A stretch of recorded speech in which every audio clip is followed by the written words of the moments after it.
Kasayan, magkakabit tayo ng Knife Pro Music sa TMX Supremo. Ito siya kasayan ha. Ito yung wiring diagram niya nasa likod. Yung kulay yellow, yan yung ating ground. Yung red, ito yung ating trigger, yung ilalagay natin sa pindutan. Yung blue, ito naman yung sa busina natin o yung sa relay. Tapos yung brown, ito naman yung sa ilaw. Ito naman, meron naman tayong hahalinturadan. Ito kasayan yung sabi ng ating nag-comment sa atin kung magpapalitan daw ba siya rito pag nilagyan ng ilaw yung blue. Hindi kasayan, pag naglagay ka dito ng ilaw, sasabay lang din siya sa brown. Hindi siya nagpapalitan. Ito na, umpisahan na natin ha. Simpleng-simple lang to. Dahil may nagpakabit ng busina, isisingit na rin natin to. Ito kasayan yung una natin gagawin ha. Hahanapin lang natin dito yung yung positive. Ang gagawin natin, bubunutin natin siya parehas.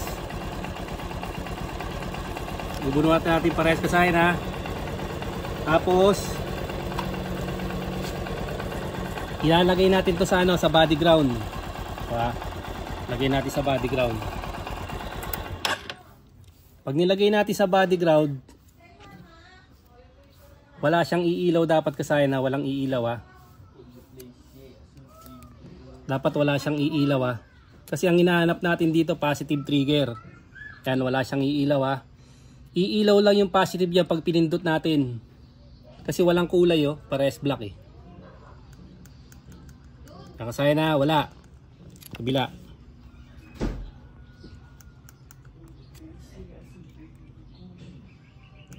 Hop, yata pumasok yung ground natin ha.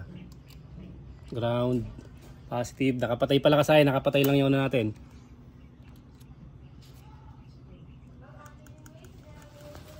Yan na, ito yung trigger natin. Wala. Ito yung negative. Pag nilagay natin to sa positive ito number 30 ng relay, automatic positive yan, iilaw siya. Ito yung negative. Balik uli natin siya rito. Ibabalik natin to. Yung negative. Kasi kukuha tayo sa negative ng body ground na lang. Ito siya. Ito yung negative natin kasi na dito lang tayo kukuha ng negative sa body ground. Ilalagay natin yung kulay yellow.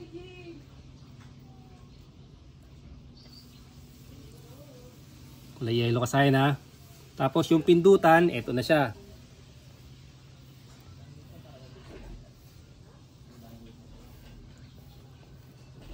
Hindi natin pwedeng putulin kasi na kasi puputulin lang dapat natin tingkabila, okay na.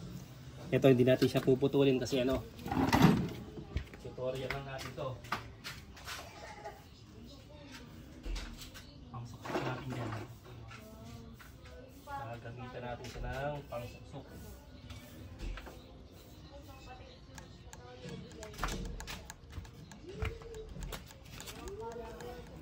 Ito siya ha. Ito yung papuntang taas. Ito yung pang lalagay natin sa kulay red.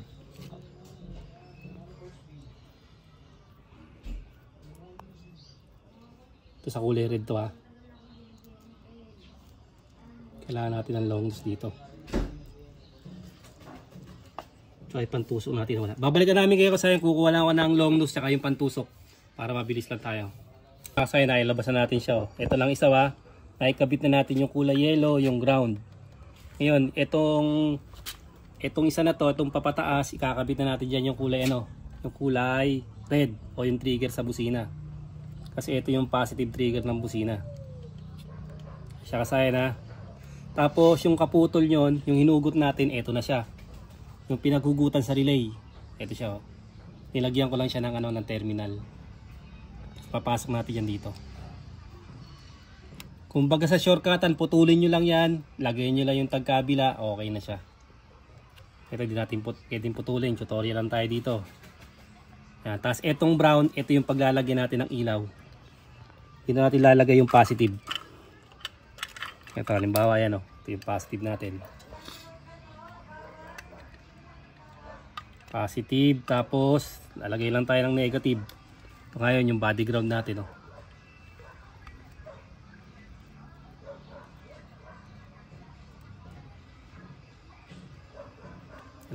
Tapos testing na natin.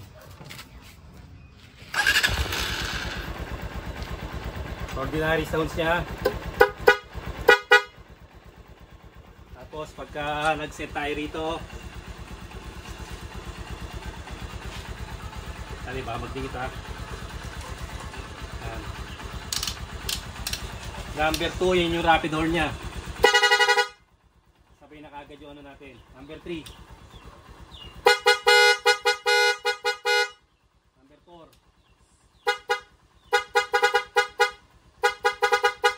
Number 5. Number 6. Number 7. Number 8. Number 9.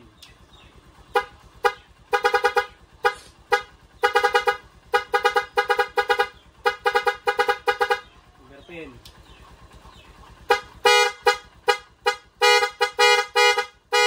Number 11.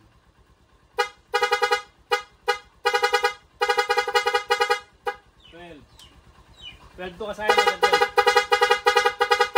Okay, tapos babalik tayo sa normal.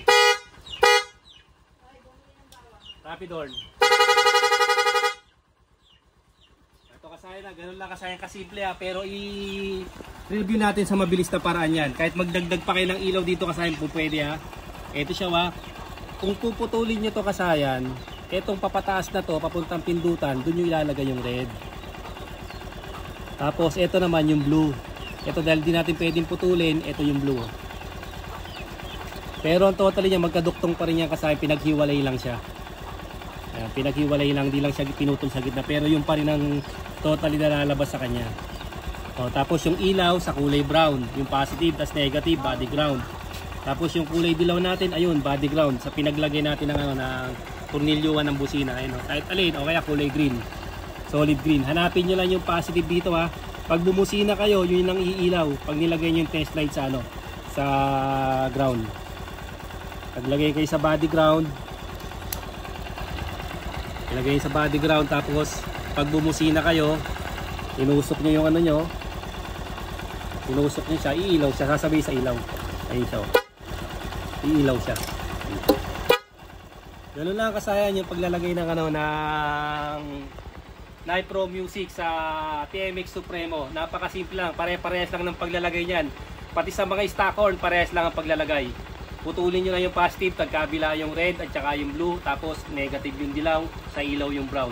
Hanggang dito na lang mga kasayan. Salamat sa panonood.